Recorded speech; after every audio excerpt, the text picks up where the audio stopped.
Everyone ఎలా ఉన్నారు అందరూ? Welcome to Shravs Deepu blogs. మొన్న పాప బర్త్డే అయితే ఊరు నుంచి మమ్మీ డాడీ అండ్ ఇక్కడ కజిన్స్ కొంతమంది వచ్చారు. అండ్ ఎప్పటి నుంచో మమ్మీ మా డాడీ వాళ్ళు స్వర్ణగిరి స్టాచ్యూ ఆఫ్ ఈక్వాలిటీ, మేము ఎలాగో స్వర్ణగిరి వెళ్తున్నాం కదా, అక్కడ దగ్గరలోనే బంగారు శివలింగం టెంపుల్ ఉంది అన్నారని చెప్పి దానికి కూడా వెళ్ళాము. మూడు చూద్దాం అనుకున్నాము, కానీ తర్వాత తెలిసింది ఏంటి అంటే Swarnagiri and statue of equality రెండు వేరే వేరే వైపులంట. సరే ఇంకెలాగో అనుకుందాం కదా అని చెప్పి వెళ్ళాము. చాలా బాగున్నాయి టెంపుల్స్ అన్నీ. ఫస్ట్ స్వర్ణగిరి వెళ్ళేసరికి మాకు 12 అలా అయింది. స్వర్ణగిరి ఎంట్రన్స్లోనే కొబ్బరికాయలు అండ్ పూలు పట్టుకొని కవర్లలో లేడీస్ జెంట్స్ అమ్ముతున్నారు కొంతమంది. లాస్ట్ టైం వెళ్ళినప్పుడు ఎంట్రీ అండ్ ఎగ్జిట్ ఒకే వైపు అయ్యేసరికి కార్లు ఫుల్గా ఉన్నాయి, చాలా ఇబ్బంది పడ్డాము. ఈసారి అలా అనిపించలేదు, చాలా బాగుంది. దూరం నుంచి కూడా చూస్తుంటే ఇలా దూరం నుంచి చూసి జనాభా లేరనుకున్నాం, కానీ శనివారం అయ్యేసరికి చాలా ఉన్నారండి జనాభా మాత్రం. 2 ద్వారాల పైకి వెళ్ళొచ్చు మనము. ఒకవైపు ఏమో ఎక్కువ మెట్లు ఉంటాయి, ఒకవైపు ఏమో కొన్ని మెట్లు ఉంటాయి. అండ్ లోపలికి వెళ్ళేటప్పుడు మనము ఫోన్స్ని లాకర్స్లో పెట్టేసుకొని వెళ్ళాలన్నమాట.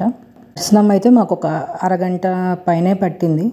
అండ్ ఇలా బయటకు వచ్చిన తర్వాత వైపు కొలనులో పద్మనాభ స్వామి పడుకొని ఉంటారు, చాలా బాగుంటుంది.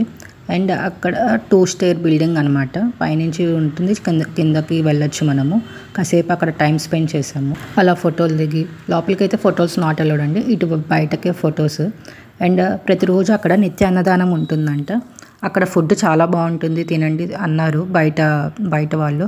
కానీ ఆ జనాభా చూసి మాకు వల్ల కాక ఇంకా బయటకు వచ్చేసాము. అక్కడి నుంచి తర్వాత ఒక 15-20 కిలోమీటర్లలోనే బంగారు శివలింగం టెంపుల్ ఉంటుందండి. రమణేశ్వరం అని సిద్ధగురు స్వామి గారు కట్టించారంట, చాలా బాగుంటుంది. ఇక్కడ కూడా ప్రతిరోజు నిత్యాన్నదానం ఉంటుందంట. మేము వెళ్ళే టైంకి అయిపోయింది, సో అక్కడే క్యాంటీన్ ఉంది. మేము క్యాంటీన్లోనే ఫుడ్ ఆర్డర్ చేసేసుకొని తినేసాము. క్యాంటీన్ రీజనబుల్ ప్రైసెస్లోనే మనకి దొరుకుతున్నాయండి. చాలా బాగుందండి, డిఫరెంట్గా సీటింగ్ అండ్ పక్కనే కుటీరాలు, కావాలంటే ఫోటోలు దిగచ్చు. ఈ గుడికి ఎంట్రన్స్లోనే టికెట్ తీసుకోవాలండి పర్సన్కి, అండ్ కార్ పార్కింగ్ కూడా. అండ్ ఇక్కడ ఏ సమస్యకి ఎటువంటి అభిషేకాలు చేస్తే ఆ సమస్య తీరుతుంది అని కూడా రాసి ఉంది. అండ్ ఇది చాలా పెద్ద గుడి, అండ్ మనం నడిస్తే ఒక రోజంతా సరిపోతుంది దీనికి. మేము ఇక్కడ ఈవీ కార్స్ అని ఉంటాయి, అవి ఒకటి తీసుకున్నాము. పర్ పర్సన్ వచ్చేసి 30 రూపీస్ పడుతుంది టికెట్. అండ్ దాని చుట్టూ చూపిస్తారు అన్ని శివలింగాలు. ఇక్కడ శివలింగాలు వచ్చేసి రకరకాలు, స్ఫటికలింగాలు అని, జలలింగాలు, పంచలోహలింగాలు, అలా రకరకాల లింగాలు. ప్రతిదానికి ఎన్ని లింగాలు ఉన్నాయి, ఎప్పుడు స్థాపించారు, ప్రతి ఒక్క ఇన్ఫర్మేషన్ కూడా చాలా ఉందండి, చాలా బాగుంది. అండ్ ఇక్కడ స్వామివారు వచ్చేసి బంగారు శివలింగ రూపంలో ఉంటారు. అండ్ ఇక్కడ కట్టించిన గురువు గారు సాయిబాబా భక్తుడంట, అందుకని ప్రతి శివలింగం లింగాల దగ్గర ఒక సాయిబాబా విగ్రహం అయితే ఉంటుంది. అండ్ ఆ విగ్రహాలు కూడా ఒక్కొక్క దాంట్లో ఒక్కొక్క రకంగా ఉంటాయి. సాయిబాబా పడుకున్నట్టు, నుంచున్నట్టు, నాట్యం చేస్తున్నట్టు, అలా మనం ఎక్కడ అలా చూసుండము డిఫరెంట్ పోస్చర్స్లో సాయిబాబాని. ఈవీ కార్ నడిపే ఆయన ప్రతి ఒక్క విశేషం చెప్తున్నారండి, ఎలా జరుగుతుంది, ఎలా స్థాపించారు, అవన్నీ కూడా ఇన్ఫర్మేషన్ ఇచ్చారు.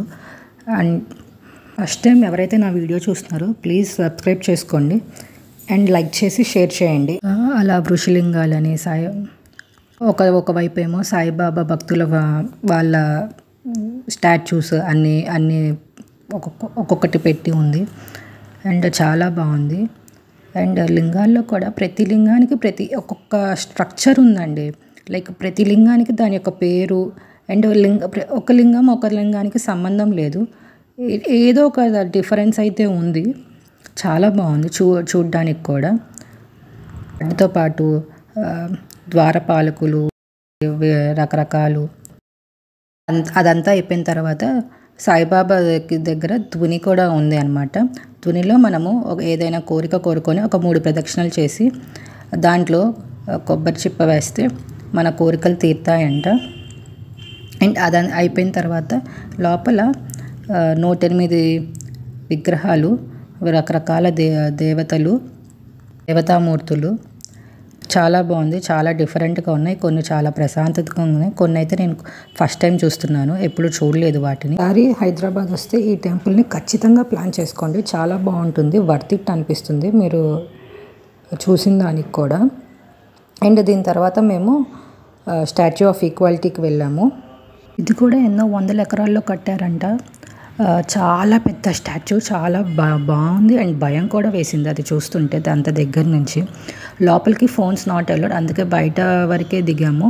అండ్ ఇక్కడ 108 వైష్ణవ దేవాలయాలు కూడా దీని యొక్క ప్రత్యేకత, చాలా బాగుంది, must visit. Thank for watching.